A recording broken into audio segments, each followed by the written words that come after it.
Good afternoon and a happy Christmas, everyone. If you celebrate, if you don't celebrate, happy Sunday. Today, I'm going live partially because I needed to finish this hat that my mom asked for Christmas, and tomorrow's Christmas Day. So I am down to the wire. And also, I wanted to answer your questions that you have about your business ideas, because I know a lot of folks are thinking about the businesses that they want to start in the new year. And, some of those business ideas are good and some of them are bad. And I would rather you not waste your time with bad business ideas. So, as I sit here knitting, I'm going to be answering any questions you have. You can do this any number of ways. You can, hi A, welcome. You can put your business idea in the chat. And hi Ahmad, welcome. Or if you're not quite sure what your business idea is, you can give me your full name or give me your LinkedIn profile link, and I will go and cyber stalk you for a minute and give you some ideas of what you could do based on your past experiences. Because I think a lot of us, I know I did this when I first started my business. I completely took for granted what my past experiences had been. And I didn't understand that, not everyone knew how to sell. Not everyone knew how to market themselves. Not everyone knew how to create a package that would make it really easy for your clients to become your clients. And it really wasn't until I started doing it for myself and being successful at it that people started asking me, wait a minute, what are you doing? How did you do that? How do you have clients? How are you making money doing this? It wasn't until then that I realized that I had a piece of the puzzle that others didn't. And I'm sure, I don't know obviously you're a stranger on the internet and I haven't interacted with you yet. But whatever your experience is, I guarantee you there's something in that experience that could make you a really good consultant for something, or you could start teaching it, or, whatever.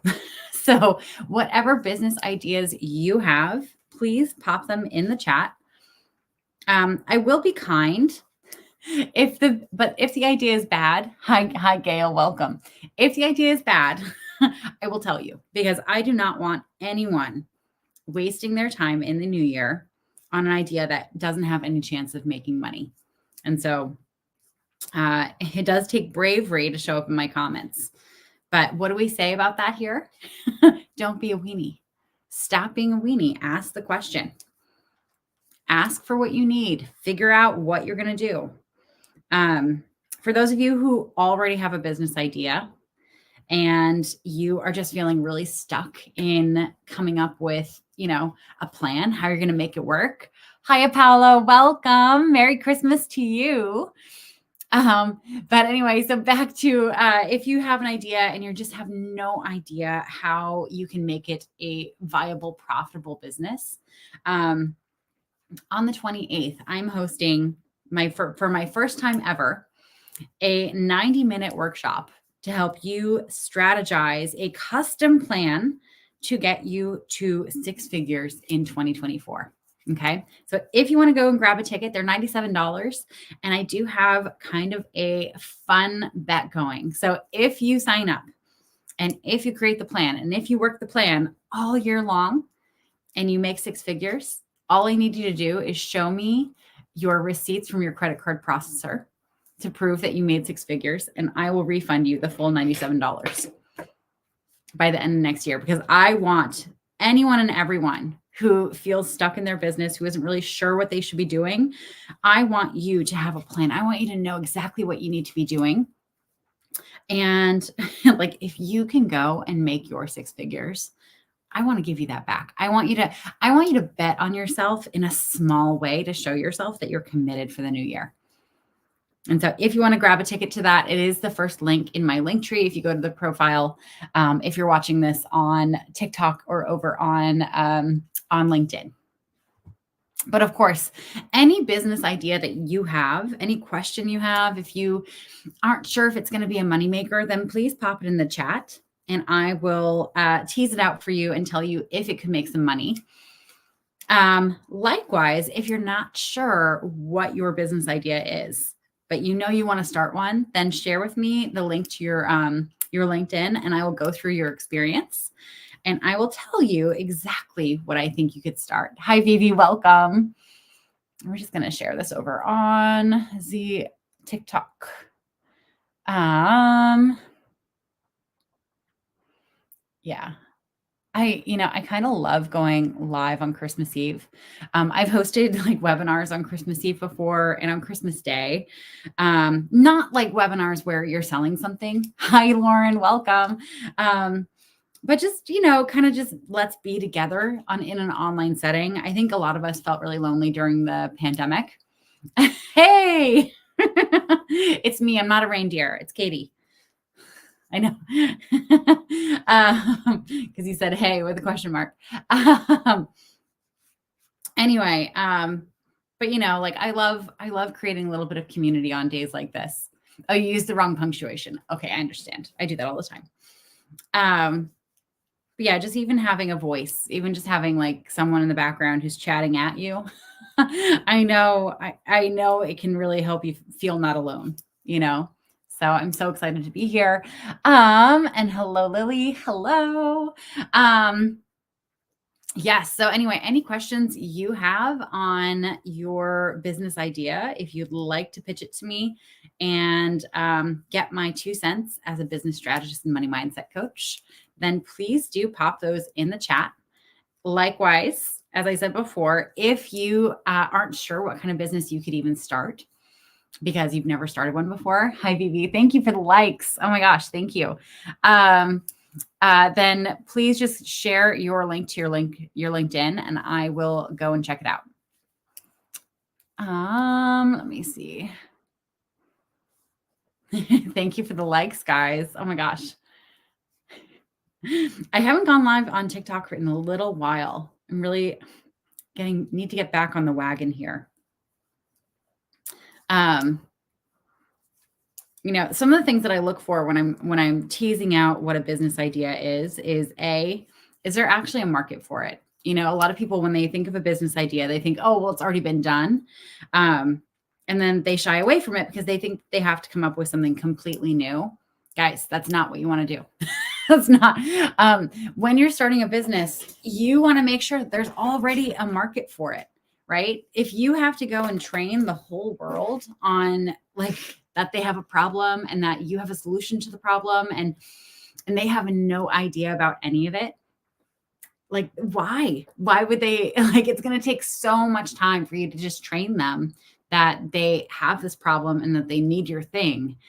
And by the time you get a few people convinced, you're going to be broke. It's not worth it. What you really want to focus on is, what are people already spending money on? What are they already trying to solve? What's a problem that they have every single day that you could potentially help them with? The last couple of days, I've had a ton of people reach out to me about Miss XL. And it's so funny because you know how when you start focusing on one thing and then other people start focusing on it as well.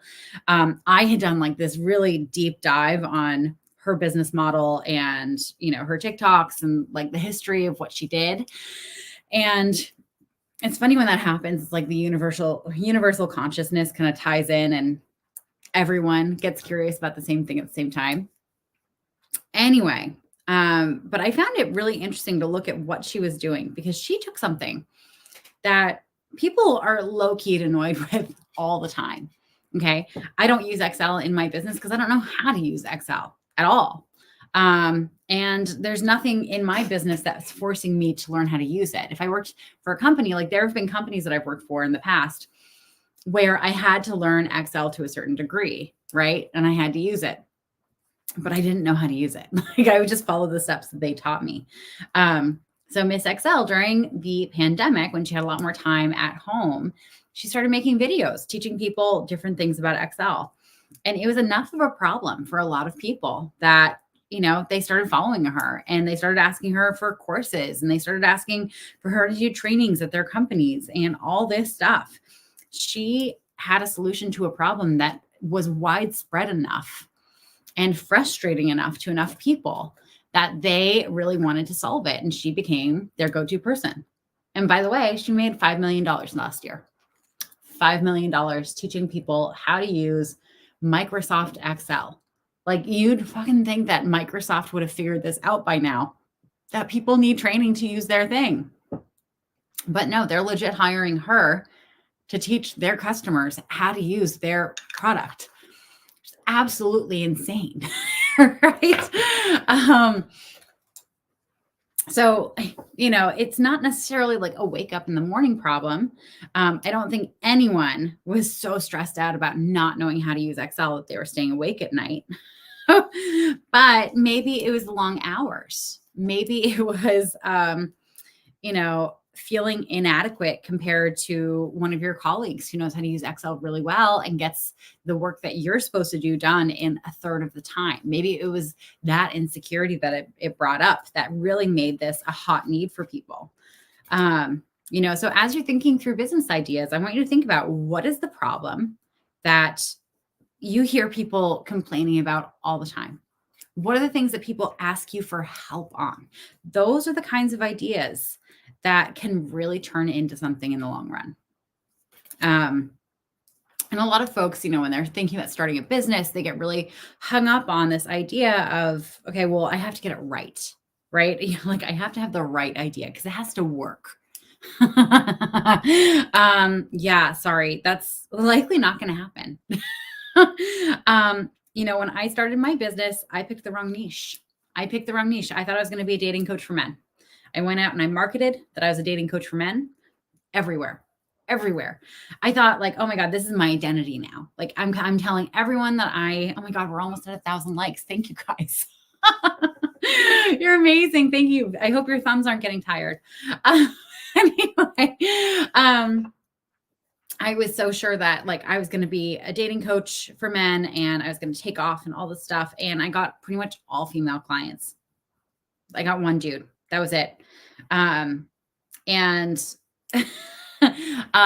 Yeah, like, the problem was not, like, the men didn't see themselves as having a problem. They didn't care. They didn't care that they were miserable to date. Women cared because they were the ones having to suffer through it. Right. And then what turned into dating coaching for women turned very quickly into executive leadership coaching for women, because how my women clients were showing up in relationships was that they couldn't, because they had really bad boundaries at work. And so they had to learn how to communicate better, how to hold their ground, how to learn how to say no to their boss. And so I turned into an executive leadership coach. And then I started getting some corporate clients, got several one-on-one clients as well. And all my coaching friends were like, wait a minute, how are you doing this? You got dating clients when you did dating coaching, even if it was the wrong niche. Now that you've changed to leadership coaching, you're getting clients. What are you doing? And I kind of took for granted that I knew how to sell. And, like, I'd spent most of my career selling different things. I also took for granted that, like, through, like, how I was involved in my sales roles, often I was kind of involved in marketing as well. And that I find marketing fascinating. I read marketing books for fun, and I have for a really long time. Even in college, when I wasn't even in a marketing class, I should have done a business study instead of philosophy. But what are you going to do? It's too late now. Anyway, and so I started showing people, and that's really what evolved into being my business today. So as you're thinking through your ideas for your business, this is a long story short, don't get hung up on having the right idea. It's probably going to be wrong. And it's probably going to be wrong the second time and the third time. And that's okay. It's an iterative process. I will say, what I love about the program that I've developed for my clients is that it's designed to help you get clients at every step. So even if you're in the wrong niche, like, if you are focusing on something that's an actual need for people, you're likely to get a handful of clients in those first few months, because you're in front of them. Like, that's part of the process. You're going to be in front of them anyway, and you can always evolve it. You can always change your mind. It's one of the bravest things that we get to do as humans, is change our mind about stuff. Like, I'm about to change my mind about these glasses because I can see them and I feel like I'm going a little cross-eyed because I can, like, see the rims from this side. Oh my God. But yeah, whatever questions you have, any business ideas you have, please pop them in the chat. I would love to help you tease them out, and get you super clear on what you can start in the new year. And don't be shy. We don't have any weenies here. So if you're afraid that you're going to be judged, like stop that. You're not going to be judged. I'll tell you if it's a good idea. I'll tell you if it's a bad idea. But that doesn't mean anything about you. It just means that you're a human that has ideas. And that's a beautiful thing, because to get to good ideas, we have to get through a bunch of bad ideas. Okay. Thank you again for the likes, guys. Oh my gosh. Oh my God, we're at 1.4 thousand. Thank you. So on TikTok, if you guys are watching on TikTok, and those of you who are watching on other platforms, if you want to go follow me on TikTok, go for it. I will be doing the full 2 hours of the live over there. I know, long time. I know. Anyway, on TikTok, one of the cool things is that the more likes you get in the first, like, I don't know, 10, 20 minutes, the more your live will actually get pushed to other people, because the algorithm's like, oh, cool, this creator is doing a live and it's interesting. We should show more people about it. So I really do appreciate the support over there.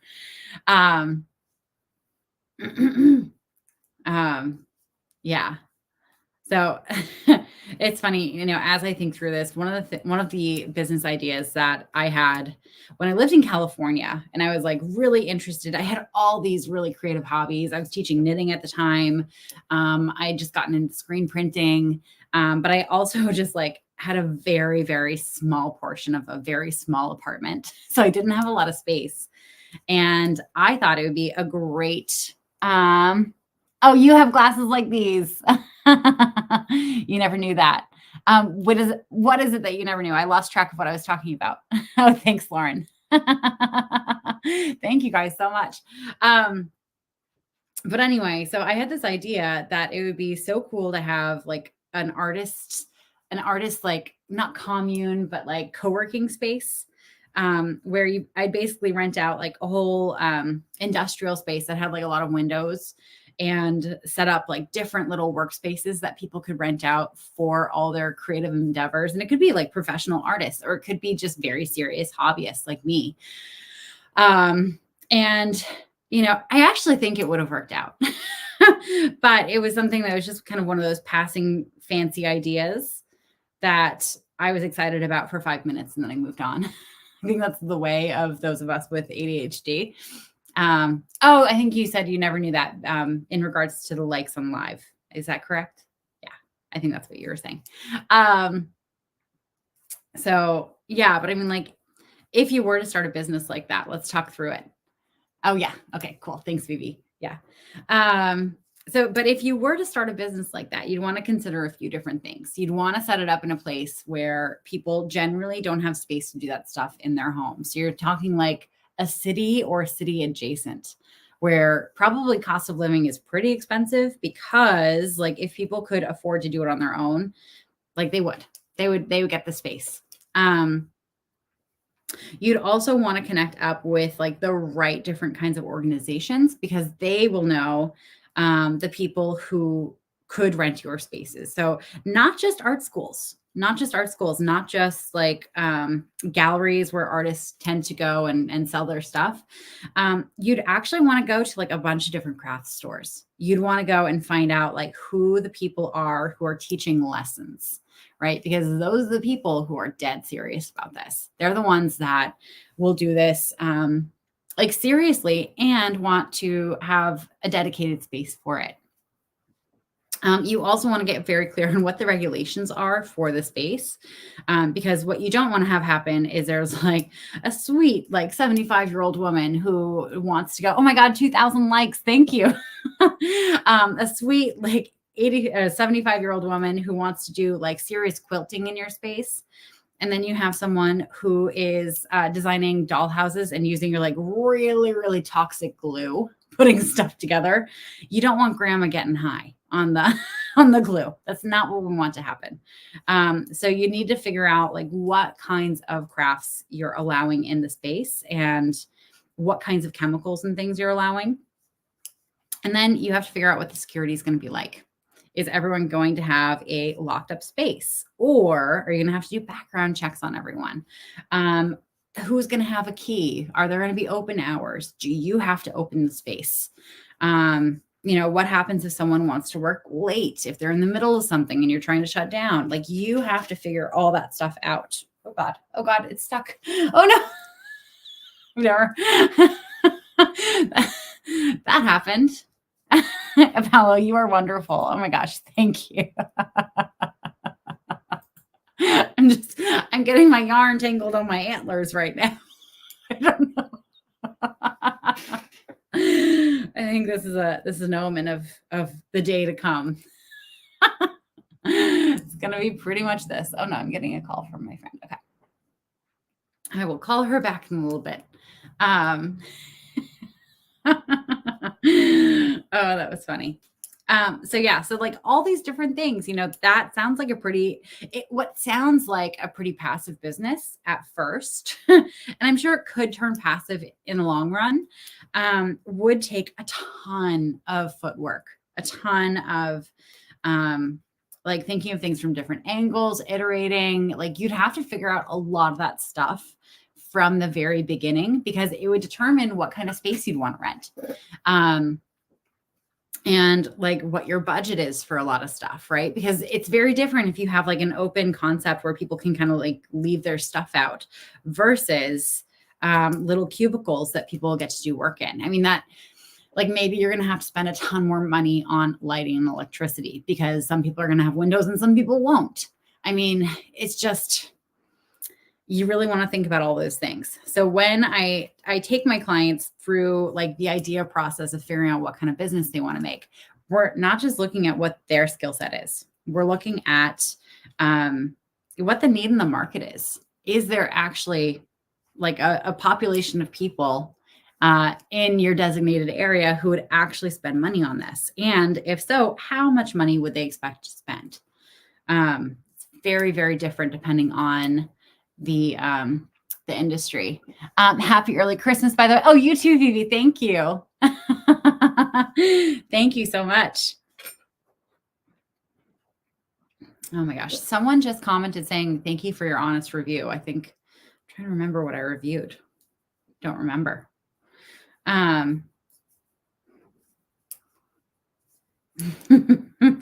So for Christmas, I don't know, my parents are so funny. Like, my mom doesn't like spending money on stuff that we're not going to use, because she loves like that moment on Christmas Day where everyone opens their present. They're so excited. And that's really hard when you have adult children who make their own money, because like they can buy what they want all year round, and the things that we really want that we don't buy for ourselves are just stupid expensive.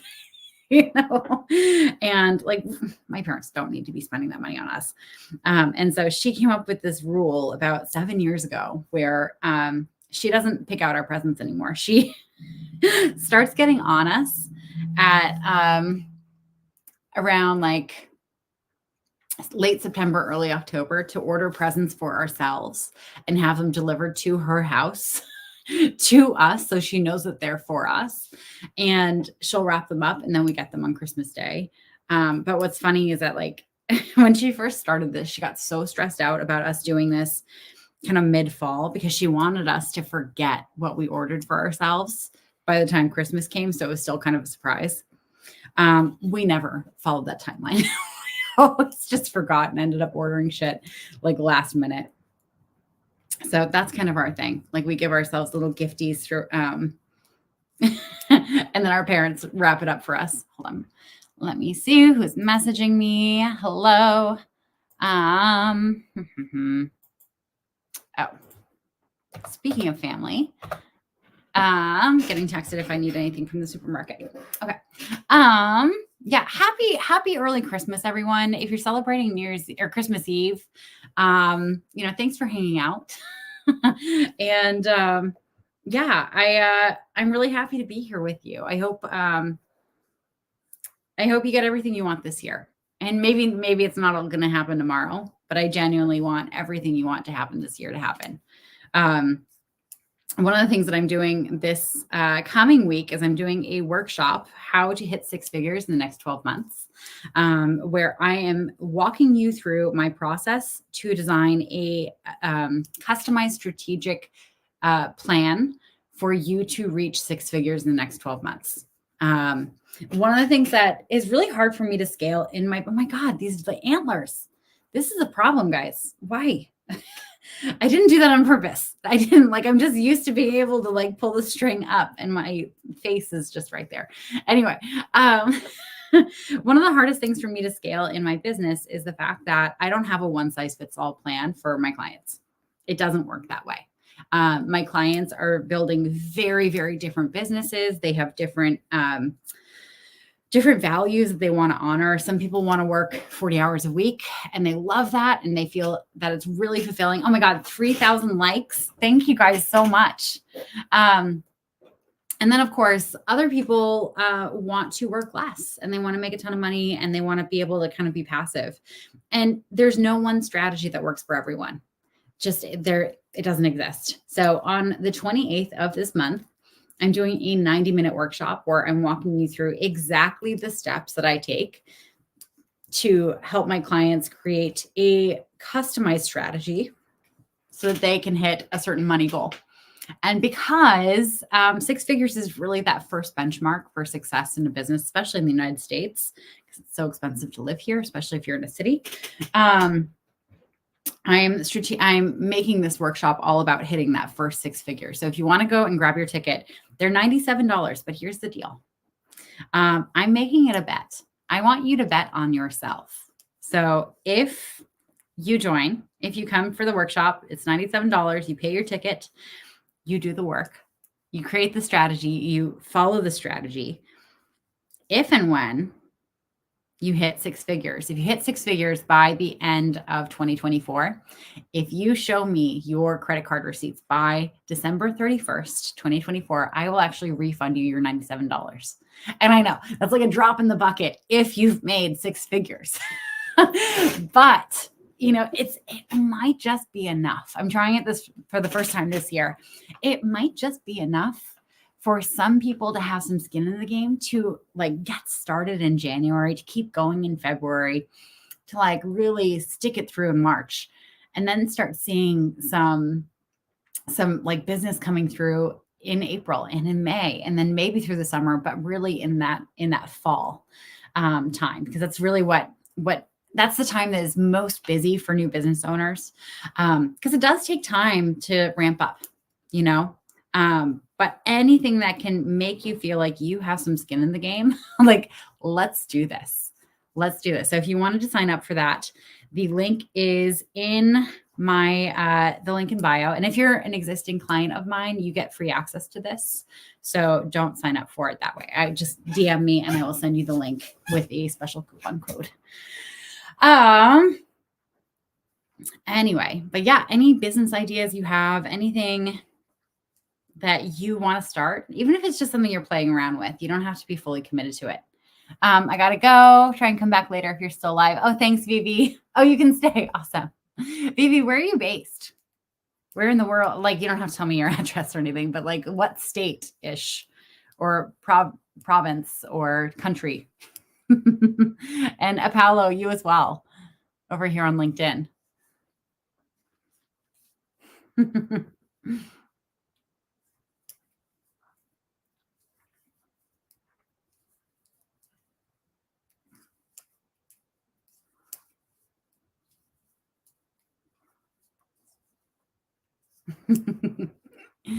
Thank you. You live in US? Oh, in El Paso. Okay, cool. Awesome. Central time. I'm on the East Coast where it is not that cold, actually. We're not getting a white Christmas. Oh God, knock stuff over. We're not getting a white Christmas, but it's, winter. I read this article this morning that someone on Cape Cod, where my parents live, this woman decided that she was no longer going to celebrate Christmas with her family. Lauren, you don't care where I live? JK, I already know you. You do have my address. Yes. Yeah, Lauren, I know where you are. I could tell your address to the whole world if I wanted to, but I won't. Random strangers from around the world could send you cheese and it would be my fault.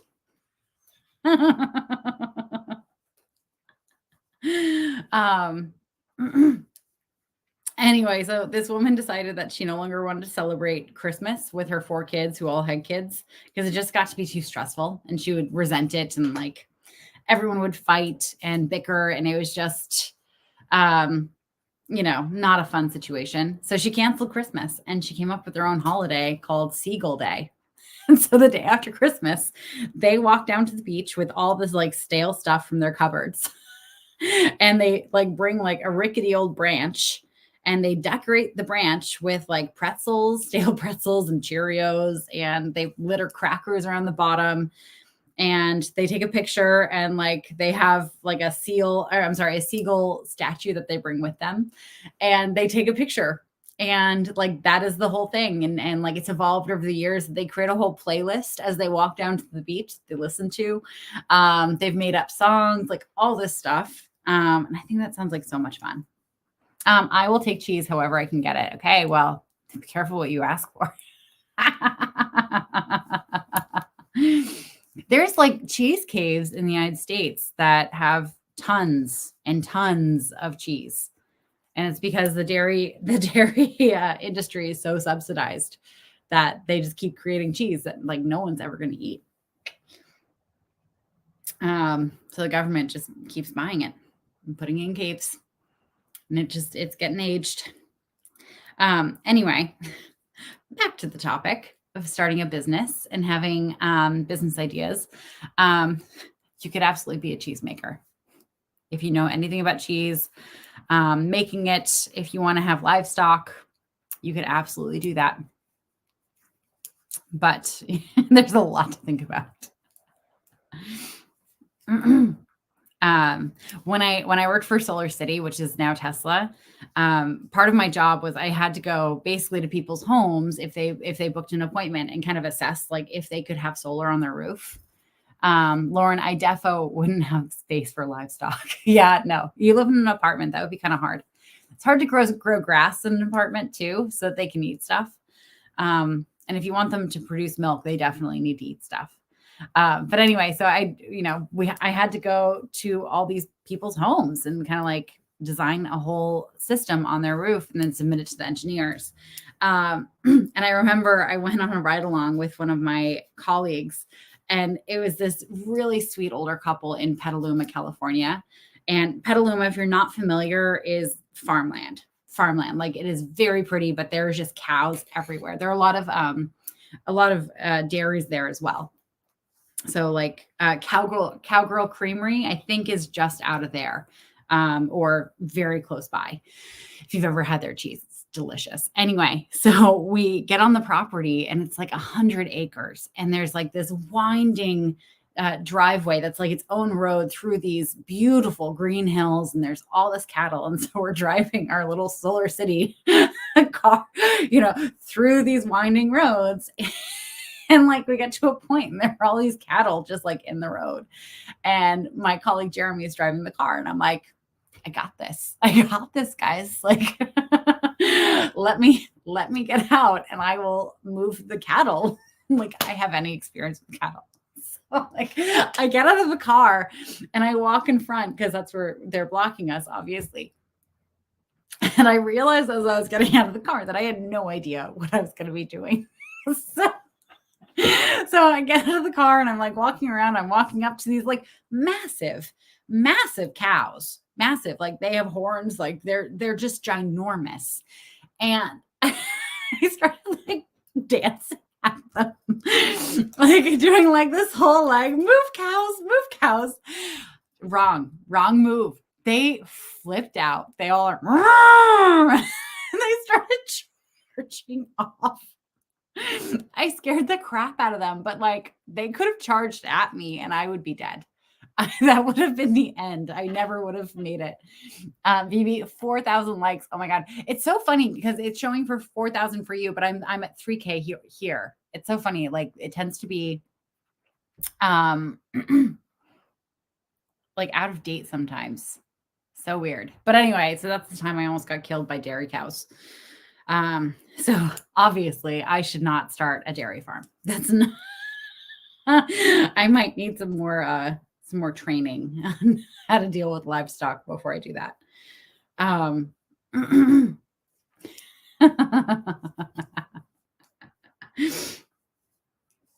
But yeah, Jeremy was like, he just wished that he had his camera on just to do that because he's like, it would have gone viral. Oh man. But then we had to go and have this meeting after that. So much fun. Like, hi, yes, would you like to buy our system? And also we just scared the shit out of your cows. Anyway, back to business ideas. If you have a business idea or if you're not sure what kind of business you can even start, then do please pop that in the chat. And I will tease out if it is a good idea, if it's something that you could actually turn into a full-time income.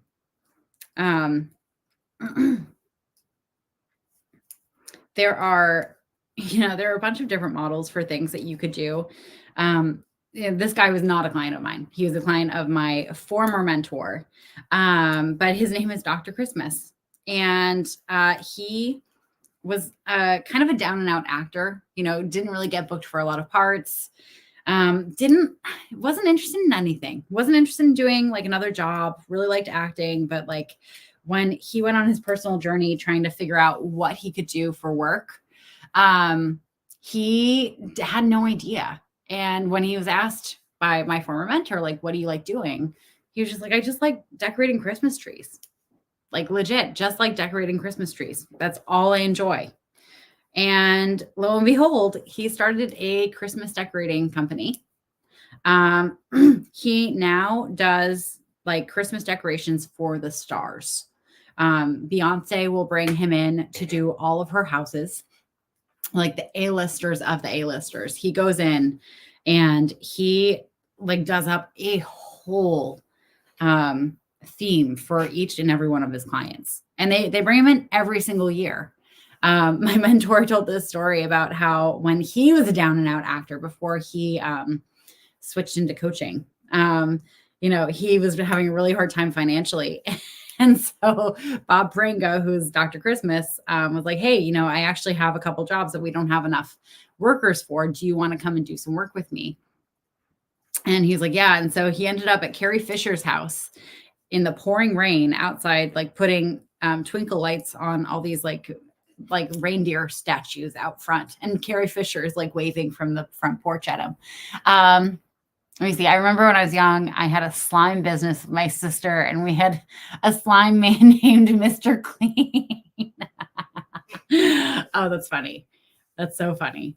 Slime is one of those things that like, oh my God, why do I keep doing this? Slime is one of those things that like older people, and I consider myself an older person at this point, I don't understand. Like I see how it's cool, but like how people carry it around. I think I was traumatized by silly putty too many times. Like silly putty, if you're playing with it and then you like forget you're playing with it and you put it down and it kind of rolls like under you, like you're sitting in it like on the couch and it rolls under you. If you sit on it for, I don't know, 20 minutes, you're stuck. Like it sticks you to the couch. It'll melt by the heat of your body.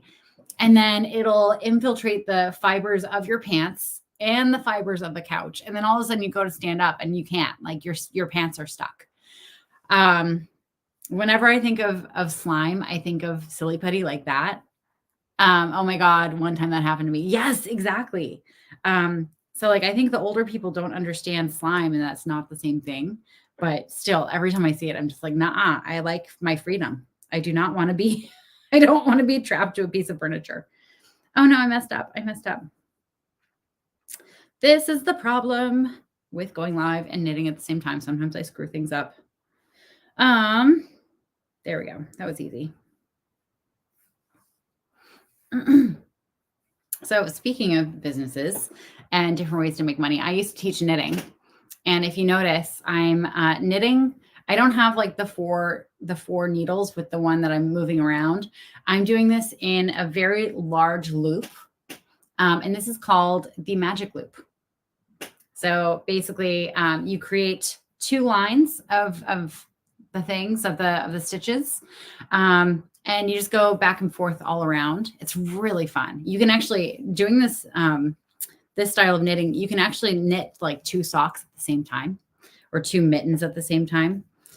They have to be kind of small because you run out of wire space. You can't do 2 hats at the same time. But it's so much fun, and it's really cool to teach because people feel like they're doing magic when they're doing it. Because typically this is something that you'd have to do on either really small needles or on double pointed. 5,000 likes. Oh my God, baby, you're amazing. Thank you. And if you want to make money, I advise you not to start a knitting teaching company. You don't make any money teaching knitting. Just is not worth your time. When I taught knitting, I think I made like, God, what was it? $25, $50 an hour. It wasn't much. It was not much. Did not like it. Well, I mean, I loved it. It was a lot of fun, but like you could not make a living doing that. There are not enough people who want to learn how to knit, for one. And a lot of them could learn for free. And so they don't want to spend a lot of money on it. I did have this idea, however, that I pitched the woman who owned the yarn shop that I taught through, that I would do like a coaching knitting thing. And I think she was shocked at how much money I would charge for the coaching bit. And it never took off. But what are you going to do? Anyway.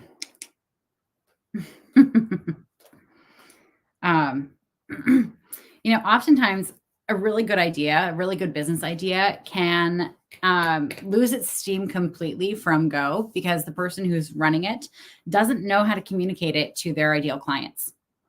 Like they don't understand how to market it in a way that their clients will understand that it's super hyper relevant to them. Everyone feels really bad when they do this. Like they think, oh God, well, I suck at marketing. It's like, welcome to the club. Even people who train on marketing, who do marketing for other people, suck at their own marketing. That's just the nature of it. It's really hard to look at your own business objectively and really understand what it is that you bring to people. It's usually something that you need an outside person to help you identify. Like I have copywriting friends and I've had copywriting clients who really struggle to write any copy for their own websites, for their social media, all that stuff. Because like what they can do so easily for other people, they have a really hard time doing for themselves. So like if you're a lawyer and you don't know anything about marketing and you've been marketing your services and not getting anywhere with it, but you obviously have an audience of people who could be your potential client because the legal industry isn't going anywhere, right? Like, of course you're going to be bad at marketing. Of course, you've never learned it. It would be like me handing you needles and a piece of string and telling you to knit like a fancy sweater with braids on it. No, you can't do that if you've never learned how to do it. If no one's ever taught you. That's ludicrous.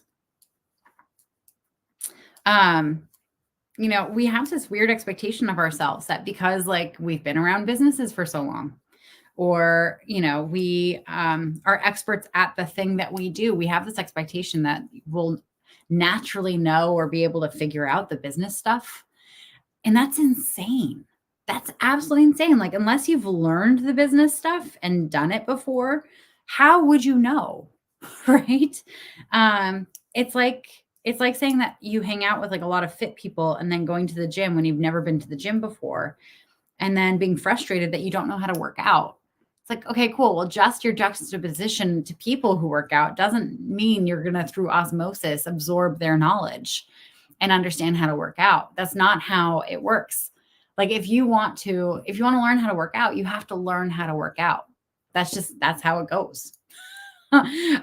So if you're starting a business and you feel that level of, frustration and you don't understand why it's not working, know that it's not going to work. Like you're going to be bad at this until you learn to be good. And there are a lot of resources out there for you to learn how to be good. There are so many. But you have to go for them. You know, a lot of folks, when they first start their business, they're terrified to invest in it. And I get it. Like, you know, you're being presented constantly with all this messaging around the success rate or failure rate of businesses. And the failure rate is really high. But why is it high? Why do people fail? Usually because they try to figure it out on their own. They didn't know what they didn't know, and they made poor money choices. They made like poor real estate investment idea, you know, commitments. They hired the wrong people, which I mean, everyone can do, believe me. And they didn't set themselves up for success. You know, like there's no guarantee. Like I've had clients who started with me, did really, really well, and after a while just decided that they didn't want to run a business anymore. And that's okay. Like that's personal preference. But if you're going to start a business, you know, it's one of the expenses of getting started is having someone teach you how to get started so that you can be more likely to make the best decisions. And, you know, minimize the mistakes that you could potentially make so you can actually make some money and not go under. You know, I've been thinking a lot about this one guy that I went through coach training with, and I won't name him. I don't want to out him or anything. So let's call him Sam, right? Sam. There was no Sam that I went to coach training with. Anyway, he and I started at the same time. This guy had, I don't know, like 25 years more corporate experience than I had, because I mean, he was 25 years older than I was. Really kind, smart, capable man. We went through the coach training. We went through certification around the same time. We weren't in the same cohort or anything. And, you know, he kept waiting to feel ready to start the business. He kept waiting to feel ready. He's like, okay, cool. Like, I don't feel ready after taking this training. So I'm going to go and take another training, and then maybe I'll feel ready to start the business. And I honestly, if I had more money, I probably would have done the same thing. Like, but I was broke. So I had to start making money. I had no money to spare. And so I had to just lean into the discomfort and into this feeling of not feeling ready, but doing it anyway. And I started my business, and I started getting clients, and I started doing all the things, and I started working it out, and I started, you know, investing in mentors and all this stuff as I was making more money. And he continued to invest in training and in more certifications and in, you know, like meditation training and certification. Like he spread himself in all different directions, trying to make him the most invaluable coach possible. And he ultimately had to quit. He had to go back to his 9-to-5 job. He never made any money. Like he must have spent like $100,000 on different trainings and certifications, like easily from what I was following that he was doing. Cause I know how much a lot of those programs cost. And from conversations with him, I don't think he ever made more than like, I don't know, $10,000 from the whole thing. That's really hard. When you're starting a business, there's so much that you don't know. And, you know, we tend to want to stick to the things that keep us comfortable, right? And for a lot of people, you know, being in training programs is super comfortable. We love being students. We love learning. You know, our love of learning does not necessarily translate into business success. And taking more trainings on how to do the skill of what you do, I mean, sure, it's valuable, but it's only valuable if you actually have paying clients. If you actually have people like knocking on your door saying, hi, I would like to hand you some money for you to do that for me. Like if you want to start a business, oh God, how do I scratch my eyebrow with these things? If you want to start a business and you think that investing in more training on being better at giving your service is going to help you with the business side, know that it's not. It's like those programs are designed for one reason and one reason only, to get you good at what they're teaching you to do. It has nothing to do with business. But a lot of new business owners, or a lot of people who like want to be business owners, trick themselves into thinking, okay, well, this is an investment in the business. This is an investment in me getting clients and doing the thing. And it's not. It's not. It is you learning a new skill, absolutely. But that does not automatically translate into this is going to help me with my business. The only things that will help you with your business are things that are supposed to help you with your business, like business coaching, like business mentoring, like working with a copywriting coach, working with someone who does email marketing. And like, you have to learn the things that you don't know how to do. Otherwise, you're expecting yourself to be able to do something that you've never learned like that. And then you feel like a failure afterwards and you punish yourself for it. Like that's how ridiculous is that?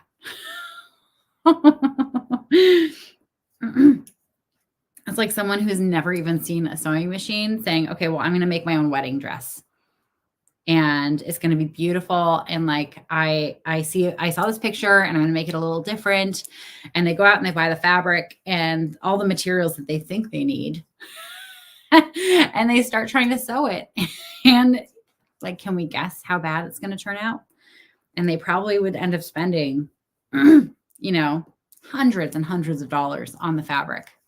And then God knows how much money, like how much money worth of time they would spend trying to like figure this out. And it would go nowhere. Vivi, 6,000 likes. Oh my God. Thank you so much. Oh my gosh. And thanks for the subscription, whoever subscribed. Oh my gosh. I will be going live until about 3:30 Eastern Standard Time.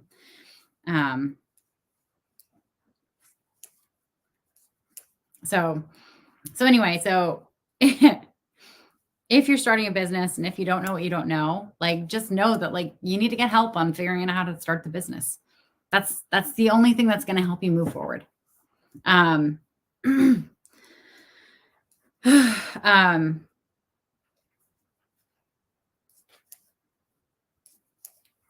And likewise, like when you're trying to figure out how, like what business you should even start, if you've never started a successful business before and you don't know what you don't know, like I'm sorry, but you're not a good gauge for whether this is a good business idea or not, right? You don't know.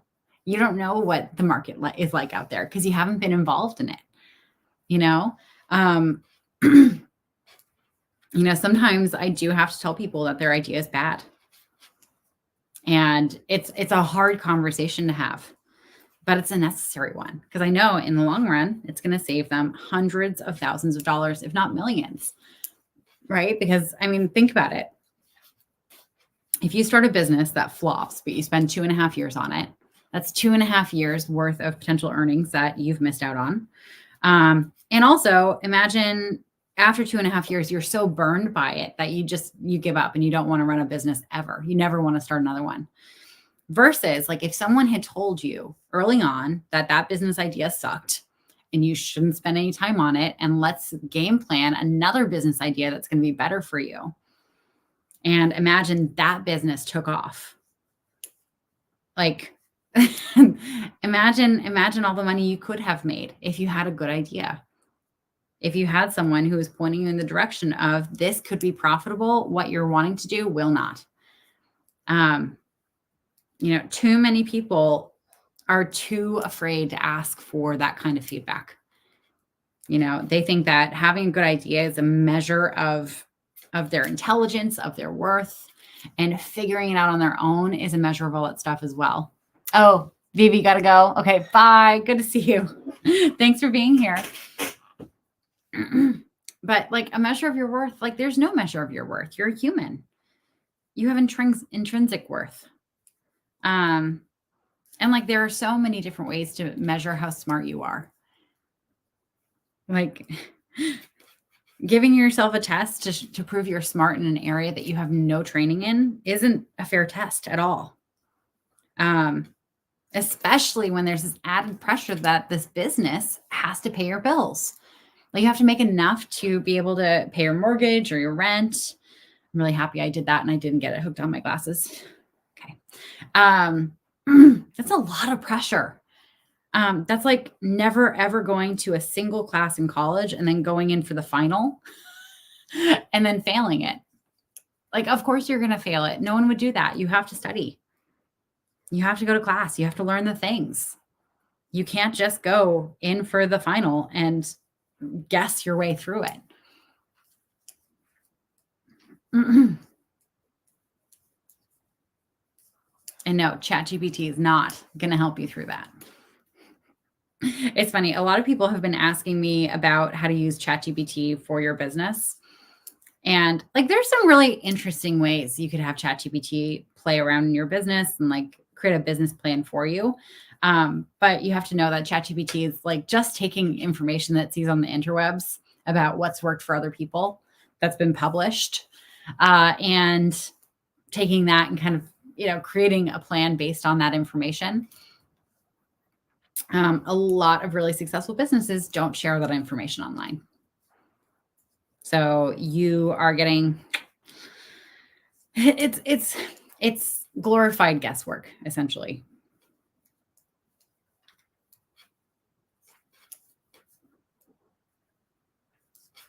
Just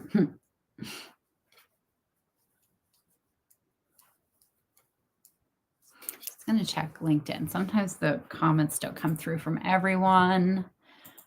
I have a couple of notifications.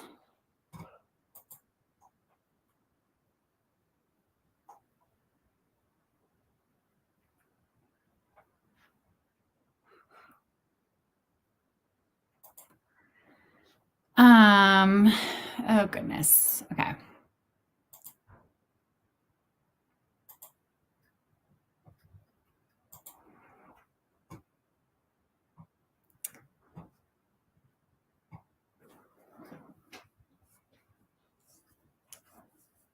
There's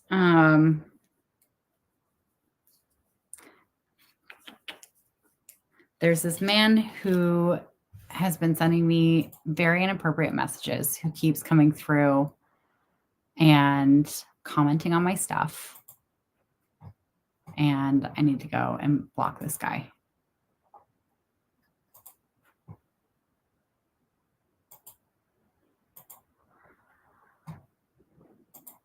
Okay, there we go. Ah.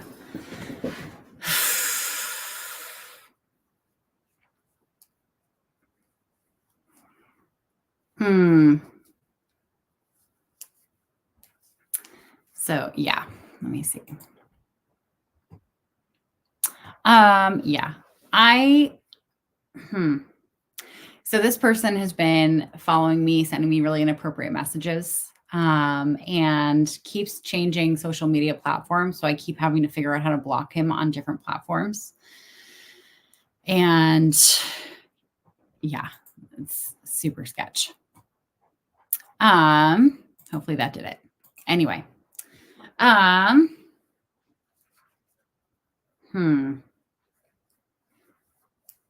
Yeah. So anyway, why do people have to be gross? I don't know, Lauren. I don't know. It's one of those things. My brain is going to all these places of like, should I even say this? Because will that put me further in danger by someone? And I hate that that's part of being online. I hate that sometimes like you have to consider that.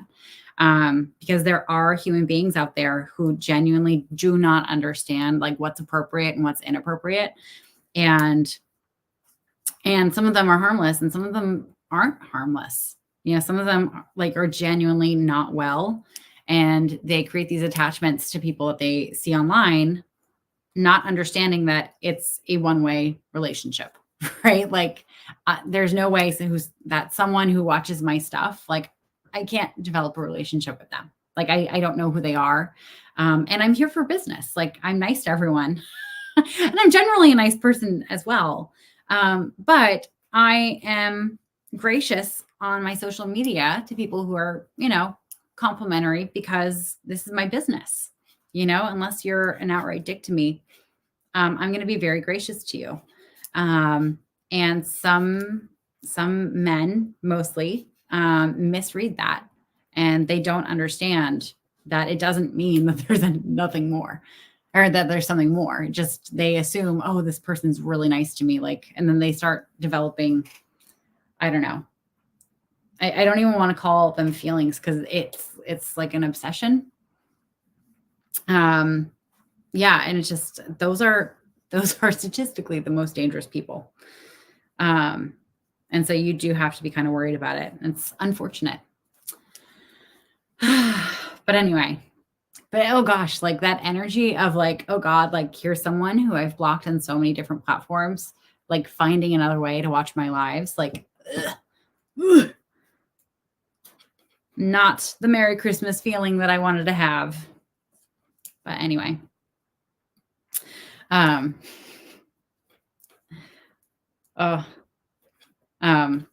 interesting. Back to knitting. I was talking to the lady at Whole Foods who was checking me out last time I was there, and she was saying how she tried to learn how to knit a long time ago, but she's left-handed. And that like knitting felt like knitting is a right-handed sport. Like it's something like all the patterns are designed for right-handed people. Really you're doing all the action with the needle in your right hand. And oftentimes when people learn how to do knitting, they learn the English way, which is like you have everything going on in your right hand and you have to like loop it. I can't even do it. You have to loop it with your right hand. So your left hand is just basically holding the needles.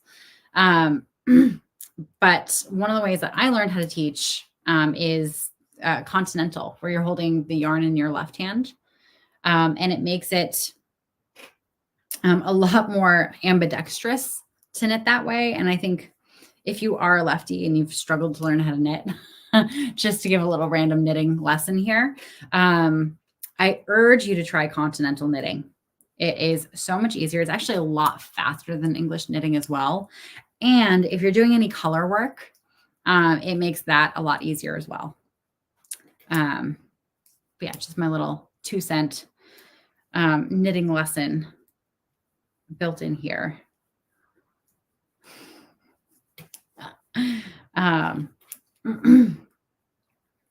But yeah, if you're just joining, welcome.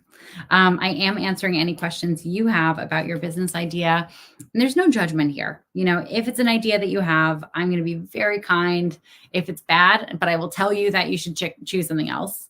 And if you have a business idea that's good, I will dig in and help you kind of understand how it could be better.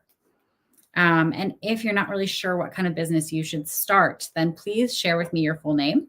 And I will go and kind of check out your LinkedIn. And I will give you some ideas as to what you could do based on your work history. Because everyone in every single job learns something that could be taught to other people. I actually have this idea because I love being on the phone. It's one of my favorite things. A lot of my early jobs actually required me to be on the phone because I was like a reservationist for high-end restaurants. I was a hostess, which also involves like a lot of dealing with the phone. And there's, like I worked for Michelin starred restaurants for a lot of that time. So like there's a certain set of requirements for, how you have to be on the phone customer service wise. And I honestly think like there could be a YouTube channel or a TikTok that's all about good phone etiquette. And that, a whole training program that teaches people how to have good phone etiquette. Because really, I mean, if you're just getting out of college, and if you're wanting to get a job, one of the things that is going to set you apart from other people is knowing how to answer the phone and knowing how to behave on the phone. It's going to set you apart from your peers. It is going to give an amazing impression of the business that you're working for.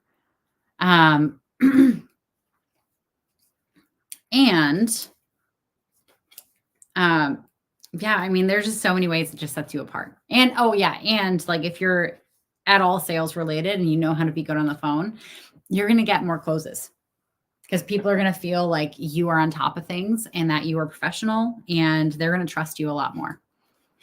Something as simple as that could absolutely be a business idea. We don't have to worry about coming up with, the next Facebook. Or the next Amazon, unless you really want to focus on that. There are a whole bunch of things that you could do that have nothing to do with those things. I mean, you could get a franchise for a laundromat if you wanted. That's a business. You can absolutely do that.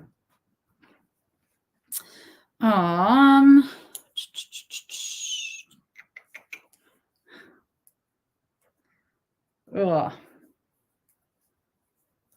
Let me see. All right. I think I was going to go in live until 3:30, but I kind of have the heebie-jeebies now after that. So I think I'm going to end here. Thank you guys. Thank you, Apollo. And thank you, Lauren. And thank you, Bibi, for being here. And to everyone else who's been hanging out but not commenting, thanks for hanging out with me. I wish you the merriest of Christmases and wish me luck on finishing this hat. All right. Mwah. Merry Christmas and to all a good night.